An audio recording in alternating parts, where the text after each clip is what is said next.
Hey there, Careblazers. Welcome back to the place where we talk about everything dementia. Dr. Natali here. And the question I received over on my Dementia Careblazers Facebook page recently couldn't have been better timed. So it's the holiday season, and Janice wrote in on my Facebook page and asked if I had any ideas for some dementia-friendly gifts that her stepmom could buy for her father who has Alzheimer's disease. And she particularly asked for some gifts that could serve double duty and be activities that her stepmom and father could do together. So if you're looking for a good gift idea to get your loved one with dementia and some gift ideas that could serve as activities for you to do with your loved one with dementia, then stay tuned. My top 10 gift guide is up next. Also, if you are new to Careblazers TV, welcome, and we'd love to have you join the family. All you have to do is hit that red subscribe button on your screen. It's completely free and it will just alert you every time I post a new video on my page.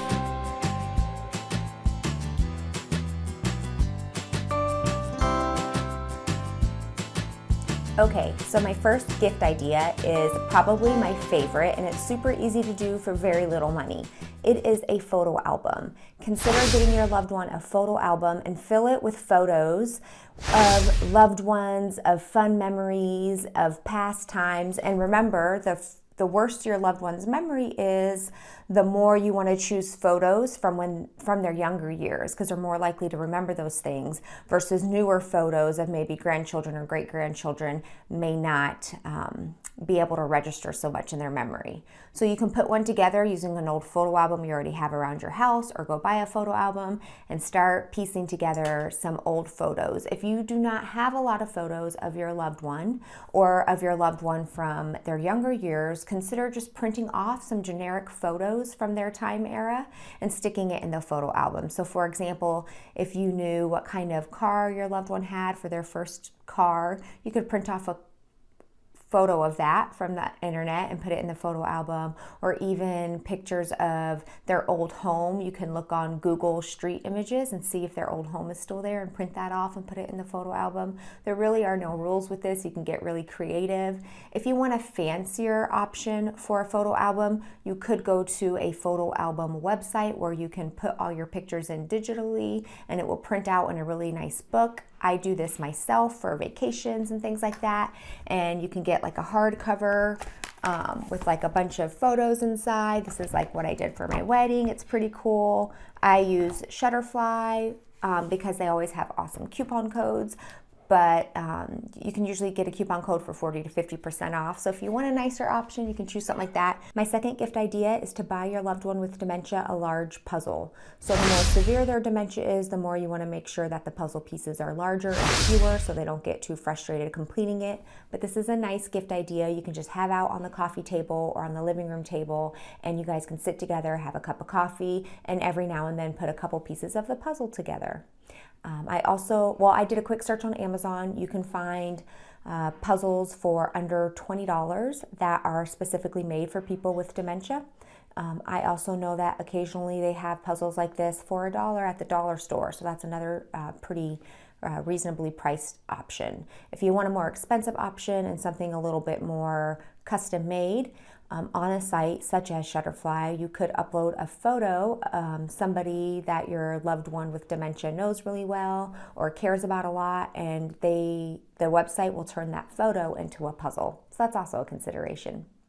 My third gift idea is coloring books or word search puzzles. So you can find these things in pretty much any store you go to, any large store, or even the dollar store. They're reasonably priced and there is no shortage of options. So like for coloring books, for instance, you can find coloring books that are religious-based, animal-based, coloring books with quotes, some with just random patterns. You might look for a coloring book that matches more your loved one's ability levels. So the less impairment they have, the more detailed the coloring book could be. The more impairment they have, maybe the more simple the coloring book can be. And you can also buy markers and crayons that are a little larger if your loved one with dementia has any difficulty maybe grasping smaller utensils. You can get larger markers and crayons. Word search puzzles are also great. A lot of the people with dementia I work with love to do this in their free time, and you can get large print word search puzzles. So that's also something to look out for, making sure that the print is large enough for your loved one to see. And you can do these things with your loved one as well, especially the coloring.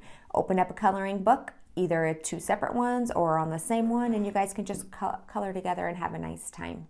Also, as I've mentioned many times before in my previous videos, and I will continue to mention again in future videos, when you are doing an activity with your loved one, please don't get caught up in the rules or making sure it looks great. Let them just do what they want to do. The goal is that you're enjoying an activity with your loved one and that your loved one with dementia is enjoying themselves. So if they're coloring outside the lines or marking, nonsense words on the word search puzzles, it's okay to just let them be and let them do that. It really is about enjoying time with your loved one and not about the quality of their performance. Now, my fourth idea is more of a game that you can play with your loved one and with as many other people as you like. I actually came across a board game for dementia. It's based out of the UK.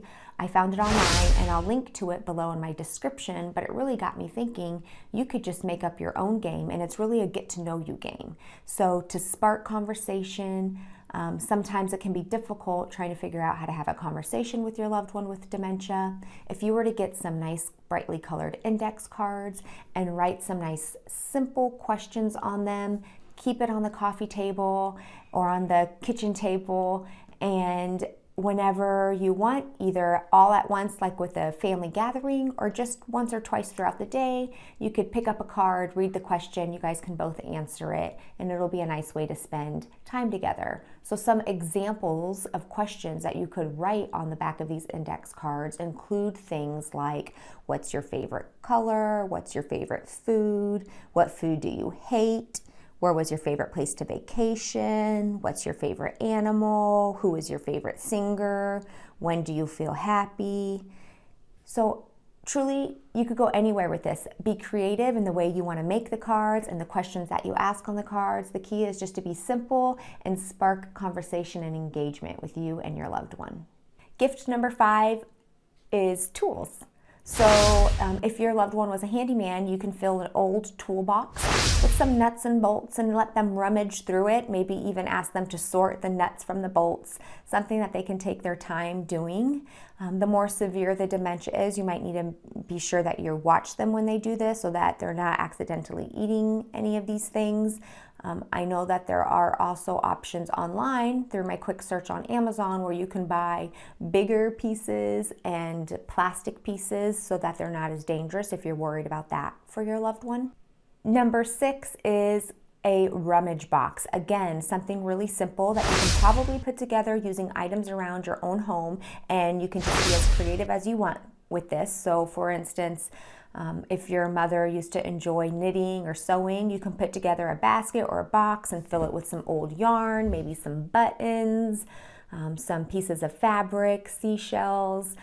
Just be creative with it and let your loved one rummage through it. You can ask them to maybe untangle some yarn or sort buttons based on size or on color. So this is something that can keep their activity and interests and doesn't involve a lot of time or effort on your part. My 7th gift giving idea is to make a cozy blanket together for your loved one to be able to use.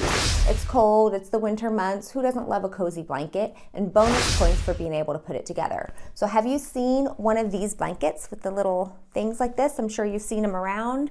My sister-in-law made me this because I'm a huge Steelers fan. And it's super simple to do, I promise, because I made one personally and I have very little skill in the craft area. So I'm gonna link below to a video on how to make one of those blankets. But basically you get 2 pieces of fabric, fleece fabric is what that blanket's made out of, and just go to the store, they'll cut it for you. And then you on your own can actually cut the fringe, the ends, and then you and your loved one together can just tie them together. And if you have to at the end, go back through and redo some of the ones your loved one with dementia did, you can go ahead and do that. That's pretty simple to undo and redo. But it's a nice way to spend some quality time together, and in the end, your loved one gets a really nice, comfy, cozy blanket. My gift-giving idea number 8 is a companion animal or a companion doll for your loved one. Now, I'm talking the fake kind, because, a lot of times, older adults love having the feeling of animals around or little babies around, but of course can't really keep up with the responsibilities of being able to actually care for a true animal or babysit a child. So online you can find companion fake animals or dolls ranging from $10 to $100, and that might be something your loved one with dementia would benefit from, especially if they're in the more moderate to severe range of dementia. They have animals and dolls that can look like they're breathing with their chest moving up and down. They can make noises, they can purr. It might be a really big comfort for your loved one with dementia. Gift-giving idea number 9 is to give the gift of music. Compile some songs that were popular during your loved one's younger years, songs your loved one really enjoyed. Put them together on a playlist and play it for your loved one every now and then. If you have the ability to spend more money, you could consider buying a very simple music player for your loved one to be able to just use on their own. But that's not necessary. Simply putting together some songs is a super thoughtful and nice gift for your loved one to enjoy all year long. Now, my 10th dementia-friendly gift-giving idea is totally practical and kind of boring, but honestly can be super helpful and welcoming, and that is getting your loved one some comfy clothes. So if they're in the house a lot, some comfy slippers, some socks, sweatpants, robe, anything that can make them feel more comfortable in the home with a little nicer material is a nice, thoughtful gift. Okay, Careblazers, Janice, I hope this gift idea has been helpful to you. I would love to know what you're planning on getting your loved one with dementia for the holidays, if anything. Go ahead and leave a comment below and let me know. And yeah, I'm wishing all of you guys a happy holiday season and wishing you all the best on your caregiving journey. As always, if you have any questions at all, leave them below any of my videos. And until next week, Careblazers, bye.